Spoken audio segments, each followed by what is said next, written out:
بسم اللہ الرحمن الرحیم۔ ہر قسم کی حمد و ثنا اللہ وحدہ لا شریک کی ذات کے لیے،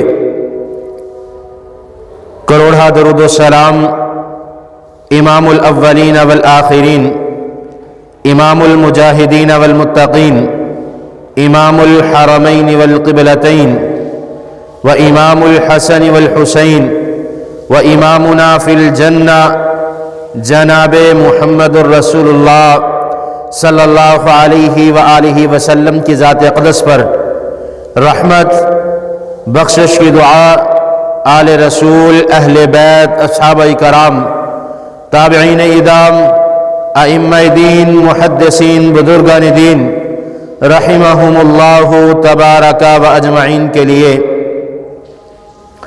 مختصر حمد و ثنا کے بعد اللہ رب العالمین نے اس کائنات کو پیدا فرمایا، اس کائنات میں بے حد و حساب مخلوقات کو پیدا فرمایا، اور پھر انسان کو شعور عطا فرماتے ہوئے اللہ رب العالمین نے انسان کو اشرف المخلوقات بنا دیا۔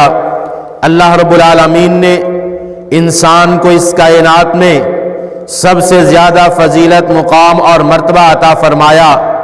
اس کی وجہ یہ تھی کہ اللہ رب العالمین نے انسان کو عقل اور شعور عطا فرما دیا۔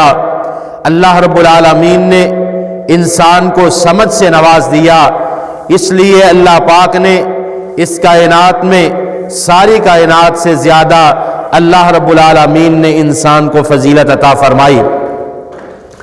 حضرات، اللہ رب العالمین نے قرآن پاک میں ان لوگوں کا تذکرہ فرمایا کہ جن کو اللہ رب العالمین بیٹی عطا فرما دیتے ہیں۔ اللہ رب العالمین فرماتے ہیں وَإِذَا بُشِّرَ أَحَدُهُمْ بِالْأُنْثَى ظَلَّ وَجْهَهُ مُسْوَدًّا وَهُوَ كَظِيمٌ۔ اللہ رب العالمین نے فرمایا کہ جب ہم کسی کو خوشخبری عطا فرما دیتے کہ ہم نے تمہیں بیٹی جیسی نعمت سے نواز دیا تو اس کا چہرہ سیاہ ہو جاتا، یہ اس خوشخبری کو اچھا نہ جانتا اور بیٹی کی پیدائش پر غمزدہ ہو جاتا۔ حضرات، زمانہ جاہلیت میں جب کسی کے ہاں بیٹی پیدا ہوتی تو وہ اس کو برا جانتا، لوگوں سے اپنے چہرے کو چھپاتا پھرتا، کہیں بازار میں چلتے ہوئے کہیں کوئی میرے گھر میرا دوست یار کوئی احباب یہ نہ کہہ دے کہ تیرے گھر میں بیٹی کو پیدا کر دیا گیا، یہ اس چیز کو برا جانتا اور اپنے چہرے کو چھپاتا پھرتا۔ نبی مکرم صلی اللہ علیہ وسلم کی بعثت سے قبل جتنے بھی لوگ تھے یہ اپنی بیٹیوں کو زندہ درگور کر دیا کرتے، اپنی بیٹیوں کو زندہ دفن کر دیا کرتے۔ تو اللہ رب العالمین نے قرآن پاک میں ایسے لوگوں کا ان کے بارے میں اللہ رب العالمین نے اعلان فرمایا کہ جو لوگ بیٹیوں کو اپنے اوپر مصیبت سمجھتے ہیں، بیٹیوں کو اپنے اوپر وزن اور بار سمجھتے ہیں، اللہ رب العالمین نے ان لوگوں کے لیے جو بیٹیوں کی پرورش کرتے ہیں، رسول اللہ صلی اللہ علیہ وسلم نے اعلان فرمایا۔ آقا علیہ الصلوۃ والسلام کے پاس ایک صحابی آئے اور فرمانے لگے اللہ رب العالمین نے مجھے بیٹی عطا فرمائی۔ تو آقا علیہ الصلوۃ والسلام فرماتے ہیں کہ جس بندے کو اللہ رب العالمین 3 بیٹیاں عطا فرمائے اور یہ ان 3 بیٹیوں کی پرورش دین اسلام کے عین مطابق کر دے، دین اسلام کے مطابق ان کی پرورش کرے، یہ بیٹیاں جوان ہو جائیں اور ان بیٹیوں کو دین اسلام کے مطابق ان کا نکاح کر دے، ان کی شادی کر دے، تو آقا علیہ الصلوۃ والسلام فرماتے ہیں کہ یہ شخص میرے ساتھ جنت میں جائے گا۔ آقا علیہ الصلوۃ والسلام نے بیٹیوں کی دین اسلام کے مطابق پرورش کرنا جنت میں جانے کا سبب بیان فرمایا۔ پھر ایک صحابی رسول کھڑے ہوئے، فرمانے لگے اے اللہ کے پیغمبر، اللہ رب العالمین نے مجھے 2 بیٹیاں عطا فرمائی ہیں۔ رسول اللہ صلی اللہ علیہ وسلم نے فرمایا من عال جاریتین حتی تبلغا، کہ جس شخص کو اللہ رب العالمین 2 بیٹیاں عطا فرما دیں اور پھر ان کی پرورش یہ دین اسلام کے مطابق کرے، جب بیٹیاں جوان ہو جائیں، بیٹیاں شادی کی عمر کو پہنچ جائیں تو ان کی شادی دین اسلام کے مطابق کر دے۔ تو رسول اللہ صلی اللہ علیہ وسلم نے اپنے ہاتھ کی انگلیوں کو کھڑا کیا اور فرمایا کہ جس طرح یہ دونوں انگلیاں کٹھی ہیں، اسی طرح یہ 2 بیٹیوں کی پرورش کرنے والا ان 2 انگلیوں کی طرح میرے ساتھ جنت میں داخل ہو جائے گا۔ پھر ایک صحابی رسول کھڑے ہوئے، فرمانے لگے اے اللہ کے پیغمبر، اللہ رب العالمین نے مجھے 1 بیٹی عطا فرمائی۔ رسول اللہ نے فرمایا تم 1 بیٹی کی پرورش دین اسلام کے مطابق کرو، اللہ رب العالمین تمہیں جنت عطا فرما دیں گے۔ بیٹی کی پرورش کرنا کتنا بڑا اجر ہے۔ حضرت عائشہ رضی اللہ تعالی عنہا ام المومنین بیان فرماتی ہیں کہ ایک دن ایک عورت میرے گھر میں میرے پاس تشریف لائی، اس کے ساتھ 2 بیٹیاں تھیں۔ جب یہ میرے گھر میں آئی تو میرے گھر میں 3 کھجوریں موجود تھیں۔ رسول اللہ صلی اللہ علیہ وسلم کے حکم کے مطابق گھر میں آئے مہمان کی مہمان نوازی کرنا چاہیے۔ اماں جی عائشہ رضی اللہ تعالی عنہ بیان فرماتی ہیں گھر میں 3 کھجوریں میں نے اس عورت کے ہاتھ میں تھما دی جس کے ساتھ 2 بیٹیاں تھیں۔ اس عورت نے 2 کھجوریں ایک بیٹی کو دوسری بیٹی کو دے دی، پھر تیسری کھجور کے 2 ٹکڑے کیے، 2 حصے کیے، ایک بیٹی کو تھما دیا اور دوسری بیٹی کو تھما دیا۔ رسول اللہ صلی اللہ علیہ وسلم جب شام کو گھر واپس لوٹے، آقا علیہ الصلوۃ والسلام گھر میں پہنچتے ہیں۔ ام المومنین اماں جی عائشہ رضی اللہ تعالی عنہا اس دن کے قصہ کو بیان فرماتی ہیں، کہتی ہیں اللہ کے پیغمبر آج ایک عورت آئی، اس طرح کا معاملہ پیش آیا، میں نے مہمان نوازی میں تینوں کے لیے ایک کھجور ان کے سامنے پیش کی، لیکن ان بیٹیوں کی والدہ نے 2 کھجوریں تو بیٹیوں کو دے دی، 1 کھجور جو بچی خود کھانے کی بجائے ان دونوں بیٹیوں کے اندر آدھی آدھی تقسیم کر دی۔ تو رسول اللہ صلی اللہ علیہ وسلم نے فرمایا کہ اس عورت کا یہ عمل اس کے جنت میں جانے کا سبب بن جائے گا۔ رسول اللہ صلی اللہ علیہ وسلم نے فرمایا جس شخص کو اللہ رب العالمین بیٹی عطا فرما دے، بیٹی جیسی نعمت سے نواز دے، رسول اللہ فرماتے ہیں کہ پھر اس پر آنے والی آزمائشوں پر انسان صبر کرنے والا ہو۔ بیٹیوں کی پرورش کے دوران جتنی بھی تکالیف آتی ہے، انسان اپنی بیٹی کی حفاظت کے لیے صبح تعلیم کے لیے لے کر جاتا ہے، سکول مدرسہ اور کالج چھوڑنے کے لیے اپنی بیٹی کو لے کے جاتا ہے، پھر اپنے کام کاج کو چھوڑ کر اپنی بیٹی کو گھر واپس لے کر آتا ہے، یہ تکالیف زندگی میں برداشت کرتا ہے، میری بیٹی پر کوئی پریشانی نہ آئے۔ رسول اللہ صلی اللہ علیہ وسلم فرماتے ہیں ان تکالیف اور پریشانیوں پر فصبر علیہن، ان پر یہ صبر کرتا ہے، کننا لہو حجابا من النار، اللہ رب العالمین کل قیامت والے دن جہنم سے ان بیٹیوں کی پرورش پر جو تکالیف پر صبر کیا، اللہ رب العالمین کل قیامت والے دن اس کے اور جہنم کے درمیان پردہ حائل کر دیں گے۔ بیٹیوں کی پرورش کرنے کی وجہ سے اس شخص کو جہنم سے دور کر دیا جائے گا۔ جب انسان اپنی بیٹیوں کی پرورش دین اسلام کے مطابق کرے گا، پہلی بشارت یہ ہے کہ رسول اللہ کے ساتھ جنت میں داخل ہو جائے گا، اور دوسری بشارت یہ ہے کہ کل قیامت والے دن جہنم سے پردہ حائل کر دیا جائے گا۔ آئیے رسول اللہ صلی اللہ علیہ وسلم کی بعثت سے قبل مکہ میں بیٹیوں کو زندہ درگور کر دیا جاتا۔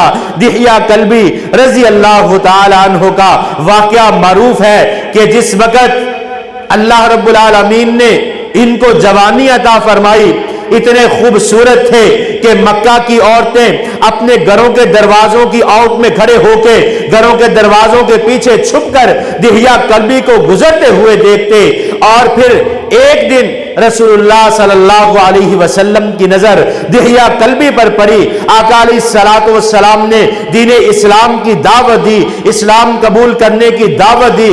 اس نے دعوت کو قبول کر لیا اور کہنے لگا، اے اللہ کے پیغمبر، میں اسلام کو تو قبول کر لوں گا، لیکن میرا ایک گناہ اتنا بڑا ہے کہ مجھے امید نہیں کہ میرے اس گناہ کو معاف کر دیا جائے گا۔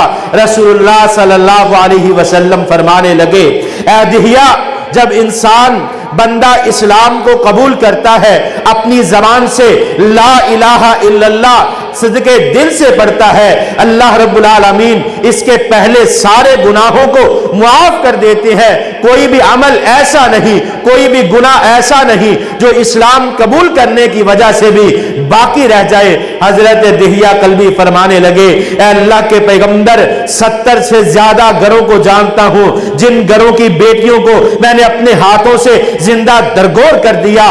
رسول اللہ فرماتے ہیں، اللہ رب العالمین تیرے اس گناہ کو معاف کرنے والا ہے۔ پھر دہیہ کلبی فرمانے لگے، اے اللہ کے پیغمبر، اس سے بڑا بھی ایک گناہ موجود ہے۔ آقا علیہ الصلوۃ والسلام فرمانے لگے، اے دہیہ، وہ گناہ کون سا ہے؟ دہیہ کلبی فرمانے لگے، اے اللہ کے پیغمبر، وہ گناہ یہ ہے کہ جب میری شادی ہوئی، میری بیوی حاملہ تھی، میں کاروبار کے غرض سے شہر سے باہر چلا گیا، وقت گزر گیا، 2-3 سال کے بعد میں تجارت سے جب گھر واپس لوٹا تو دیکھتا ہوں کہ گھر کے آنگن میں، گھر کے صحن میں چھوٹی سی بچی گھر میں کھیل رہی ہے۔ میں نے اپنی بیوی سے پوچھا، یہ بچی کون ہے؟ میری بیوی نے قتل کے ڈر سے مجھے یہ کہا کہ ہمسایوں کی بیٹی ہے، کھیلنے کے لیے آئی ہے، چلے جائے گی کھیل کر۔ رات کا وقت ہوا، دہیہ کلبی کہتے ہیں، میں نے دیکھا رات کا وقت ہے اور یہ بیٹی اسی گھر کے آنگن میں ٹہل رہی ہے۔ میں نے اپنی بیوی سے پوچھا، ابھی تک یہ اپنے گھر کو کیوں نہیں لوٹی؟ بیوی کہنے لگی، آپ گھر سے باہر تھے، میں اکیلی تھی، میرا دل نہیں تھا لگتا، اس لیے اس بچی کو اپنے ساتھ رکھ لیا، ابھی یہ بتلایا نہیں یہ تمہاری بیٹی ہے۔ وقت کے ساتھ جب قصہ مختصر پتا چلا کہ یہ دہیہ کلبی کی بیٹی ہے، دہیہ نے اپنی بیوی کو بتائے بغیر اس بیٹی کو تیار کرنے کا کہا کہ بیٹی کو تیار کر دو تاکہ اس کے ننہال سے، ان کے نانکیوں کی طرف سے میں اس کا چکر لگاؤں، اس کو ساتھ لے کر جاؤں۔ دہیہ کلبی فرماتے ہیں، صبح صبح میری بیوی نے اس بیٹی کو تیار کیا، میں اپنے ساتھ اس کو لے کر نکلا۔ جب جنگل میں پہنچا، میں نے گڑھا کھودنا شروع کیا، یہ گڑھے سے نکلنے والی مٹی سے کھیل رہی ہے۔ دہیہ کلبی فرماتے ہیں، میرے دل میں ذرا رحم نہ آیا، میں گڑھا کھودتا گیا، یہ مٹی کے ساتھ کھیلتی رہی، وقت گزر گیا، پوچھتی رہی، بابا یہ گڑھا کیوں کھود رہے ہو؟ دہیہ کلبی فرماتے ہیں، میرے دل میں ذرا خوف نہ آیا، گڑھا کھود دیا، گھڑے کے اندر بیٹی کو پھینک دیا، اوپر سے مٹی ڈالنا شروع کر دی۔ بیٹی اندر سے آواز دیتی ہے، بابا مجھے قتل نہ کرو، میں کچھ نہیں مانگوں گی، میں کوئی ڈیمانڈ نہیں کروں گی، میں کوئی سوال نہیں کروں گی، میں نئے کھلونے نئے کپڑوں کی مطالبہ نہیں کروں گی۔ دہیہ کلبی فرماتے ہیں، میرے دل میں پھر بھی رحم نہ آیا کہ لوگ کہیں گے بیٹی کا باپ جا رہا ہے، لہٰذا میں نے اپنی بیٹی کو زندہ درگور کر دیا۔ آج بھی رات مجھے نیند نہیں آتی، جب سوتا ہوں بیٹی کی وہ آواز میرے کانوں میں آتی ہے کہ بابا مجھے قتل نہ کرو، میں کوئی چیز کا مطالبہ نہیں کروں گی۔ دہیہ کلبی فرماتے ہیں، اللہ کے پیغمبر، کیا یہ میرا گناہ اسلام قبول کرنے کی وجہ سے اللہ مجھے معاف فرما دیں گے؟ آسمان سے جبرائیل امین آئے اور فرمانے لگے، اللہ رب العالمین تیرے اس گناہ کو معاف کرنے پر قادر ہے۔ دہیہ کلبی نے اسلام کو قبول کیا۔ رسول اللہ سے قبل مکہ میں بیٹیوں کو زندہ درگور کیا جاتا رہا، جب رسول اللہ کو اللہ رب العالمین نے اس امت پر نبی بنا کے مابعوث فرمایا، رسول اللہ کو اس کائنات کے لیے رحمت بنا کر بھیجا گیا، پھر رسول اللہ نے بیٹی کی عظمت کو بیان کیا، پھر رسول اللہ صلی اللہ علیہ وسلم نے عورت کو عزت، مقام اور مرتبہ عطا کیا، دین اسلام نے عورت کے حقوق کو بیان کیا، ورنہ رسول اللہ سے پہلے عورت کے ساتھ زیادتی کی جاتی۔ آج اس قصہ کو بیان کرنے کا مقصد، چند دن قبل میاں والی کے علاقہ کے اندر جنت نامی بیٹی کو باپ نے صرف اس وجہ سے 5 گولیاں مار کے قتل کر دیا کہ مجھے بیٹی نہیں بیٹا چاہیے تھا۔ رسول اللہ نے فرمایا بیٹیوں کی اچھی پرورش کرو، بیٹیوں سے محبت کرو، بیٹیاں والدین کے ساتھ محبت کرنے والی ہے۔ اللہ اکبر۔ آج بھی اس زمانے میں ایسے لوگ موجود ہیں جو یہ چاہتے ہیں کہ ہمیں بیٹی کا منہ دیکھنا نہ پڑے۔ آج کا نوجوان لڑکی کو چاہتا ہے، محبت کے لیے لڑکی خوبصورت ہونی چاہیے، میری بیوی خوبصورت ہونی چاہیے، خوبصورتی چاہتا ہے، لیکن جب بیٹی پیدا کر دی جاتی ہے تو اس بیٹی کو قتل کرنے پر تل جاتا ہے۔ اللہ رب العالمین نے قرآن پاک میں ارشاد فرمایا للہ ملک السماوات والارض، اللہ فرماتے ہیں زمین اور آسمانوں کی بادشاہت میرے لیے ہے، اس زمین اور آسمان کو میں نے پیدا کیا۔ للہ ملک السماوات والارض یخلق ما یشاء، اللہ فرماتے ہیں جس کو چاہوں جیسی اولاد چاہوں عطا کر دوں۔ یہب لمن یشاء اناثا، اگر میں چاہوں بیٹیاں ہی بیٹیاں عطا کر دوں۔ یہب لمن یشاء الذکور، اگر چاہوں بیٹے ہی بیٹے عطا کر دوں، اگر میں چاہوں بیٹے اور بیٹیاں دونوں ہی عطا کر دوں۔ وَيَجْعَلُ مَن يَشَاءُ عَقِيمًا، اگر میں چاہوں نہ بیٹے عطا کروں نہ بیٹیاں عطا کروں۔ یہ اللہ کی تقسیم ہے، لیکن قرآن کی اس آیت میں بھی اللہ رب العالمین نے پہلے بیٹیوں کا تذکرہ فرمایا۔ یَهَبُ لِمَن يَشَاءُ إِنَاثًا، میں جس کو چاہوں بیٹیاں عطا کر دوں۔ بیٹی باعث رحمت ہے، لیکن افسوس کہ ایسے لوگ اس کائنات میں ابھی موجود ہیں جو عورت کے ساتھ شادی کرنا تو چاہتے ہیں، عورت کو اپنے بستر کی زینت تو بنانا چاہتے ہیں، عورت جس کو اللہ رب العالمین نے اس قدر مقام عطا فرمایا، اس مسائل کے اندر عورتیں بھی شامل ہیں۔ 8 مارچ کو عورت اپنے حقوق کے لیے نکلتی ہے، اپنے جسم کو ننگا کر کے بازاروں کے اندر اپنا حق مانگتی ہے، لیکن کس کس کی بات کروں؟ آئیے، دین اسلام نے ہر چیز کے حق کو بیان کر دیا۔ رسول اللہ نے فرمایا اگر ماں ہے تو اتنی عزت عطا کر دی کہ اس کے قدموں تلے اللہ رب العالمین نے جنت رکھ دی۔ ماں کی انسان خدمت کرے، اللہ رب العالمین جنت عطا فرما دیتے ہیں۔ اللہ رب العالمین فرماتے ہیں کہ رضل والدین، کہ والدین کی رضا کے اندر اللہ رب العالمین کی رضا ہے، والدین کی ناراضگی میں اللہ رب العالمین کی ناراضگی ہے۔ رسول اللہ کے پاس اگر کوئی سوال پوچھنے آتا ہے، اے اللہ کے پیغمبر میدان جہاد میں جانا چاہتا ہوں، جہاد کرنا چاہتا ہوں، اللہ کے راستے میں اپنی جان کو قربان کرنا چاہتا ہوں، رسول اللہ فرماتے ہیں کیا تیری والدہ زندہ ہے؟ اگر جواب ملتا ہاں زندہ ہے، رسول اللہ فرماتے ہیں اپنی والدہ کی خدمت کر، اللہ رب العالمین جہاد سے زیادہ اجر و ثواب عطا کر فرما دیں گے۔ اگر والدہ زندہ نہیں، رسول اللہ پوچھتے ہیں کیا خالہ زندہ ہے؟ اگر خالہ زندہ ہے اس کی خدمت کر لے، اللہ رب العالمین جہاد سے زیادہ ثواب عطا فرما دیں گے۔ اگر والدین زندہ ہے ان کی خدمت کرنا جہاد سے زیادہ افضل ہے۔ رسول اللہ سے ایک صحابی رسول نے سوال کیا من احق الناس بحسن صحابتی، اللہ کے پیغمبر اس کائنات میں سب سے زیادہ میرے حسن سلوک کا حقدار کون ہے؟ رسول اللہ فرماتے ہیں قال امک، تیری ماں تیرے سب سے زیادہ حسن و اخلاق کی حقدار ہے۔ دوسری مرتبہ یہی سوال دراتا ہے، رسول اللہ فرماتے ہیں قال امک، تیسری مرتبہ یہی سوال کرتا ہے، رسول اللہ فرماتے ہیں قال امک، تیری ماں ہے۔ چوتھی مرتبہ رسول اللہ سے جب سوال کرتا ہے، رسول اللہ فرماتے ہیں قال ابو کا، تیری ماں کے بعد سب سے زیادہ تیرے باپ کا حق ہے، تو اس کے ساتھ اس نے سلوک کے ساتھ پیش آ، اس کے ساتھ اچھا سلوک کر۔ آئیے، اگر عورت بحیثیت بیوی ہے تو اسلام نے اس قدر مقام اور مرتبہ عطا کر دیا، عورت کو گھر کی چار دیواری کی ملکہ بنا دیا، عورت کو اولاد کی تربیت جیسا عظیم فریضہ عطا فرما دیا، مرد کے ذمہ ساری دنیا کی باغ دوڑ، ساری دنیا کی مشکلات مرد کے ذمہ لگا دی، گھر کی چار دیواری کی عورت ملکہ بنا دیا گیا، اور اگر بہن ہے تو بھائی کے لیے عزت بنا دیا گیا، اگر بیٹی ہے تو رسول اللہ نے باعث رحمت بنا دیا۔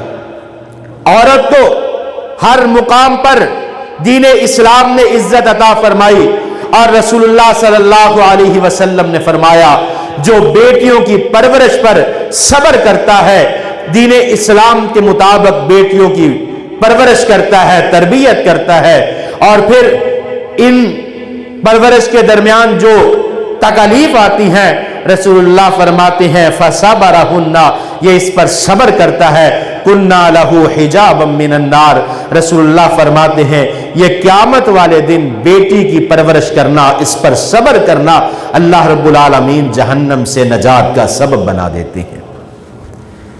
آئیے، ہم سمجھتے تھے کہ معاشرے میں تعلیم عام ہو چکی ہے، گھروں میں تعلیم عام ہو چکی ہے، لوگ سلجھ چکے ہوں گے، لوگ سمجھ چکے ہوں گے، لیکن ابھی بھی رسول اللہ صلی اللہ علیہ وسلم کی بعثت سے قبل جو معاملات تھے، بیٹیوں کو قتل کرنا، زندہ درگور کرنا، آج بھی ہمارے معاشرے میں یہ چیزیں موجود ہیں۔ یہ تو ایک واقعہ جو منظر عام پر آ گیا، جو خبروں کی زینت بن گیا، میڈیا اور سوشل میڈیا پر آ گیا، ہمیں پتہ چل گیا، نہ جانے کتنے ایسے واقعات رونما ہوتے ہوں گے جو ہماری نظروں سے اوجھل ہے۔ آج بھی ضرورت ہے کہ ہمارے گھروں میں تعلیم کی کمی ہے، خصوصاً اسلامی تعلیمات کی کمی ہے۔ ابھی وقت ہے ہمیں اپنی اولادوں کی تربیت کرنا ہوگی، رسول اللہ کے فرمان کو اپنے گھروں کے اندر بیان کرنا ہوگا، اپنی اولادوں کی تربیت دین اسلام کے مطابق کرنا ہوگی، تاکہ ہماری اولادوں کو پتہ چل جائے کہ عورت کا مقام اور مرتبہ کیا ہے، بیٹی کی عزت مقام اور مرتبہ کیا ہے، بیٹی کی پرورش پر کتنا اجر ملے گا، اللہ نے بیٹیوں کو کیوں پیدا کیا، یہ ساری چیزوں کی ابھی تعلیم کی ضرورت ہے۔ میں اللہ سے دعا کرتا ہوں کہ اللہ جن کو بیٹیاں عطا فرمائی ان کی حفاظت فرما، اے اللہ بیٹیوں کے مقدر اچھے فرما، اے اللہ بیٹیوں کی حفاظت فرما۔ اگر کسی کے گھر میں بیٹی پیدا ہو جائے تو وہ پریشان نہ ہو، کیونکہ بیٹی آتی ہے گھر میں رزق کا اضافہ ہوتا ہے، بیٹی آتی ہے گھر میں رحمت آتی ہے۔ اللہ بیٹی گھر میں پیدا کرے تو اس گھر میں اللہ کی رحمت نازل ہوتی ہے۔ دعا ہے جو کچھ سنا سنایا اللہ رب العالمین اس پر عمل کرنے کی توفیق عطا فرمائے۔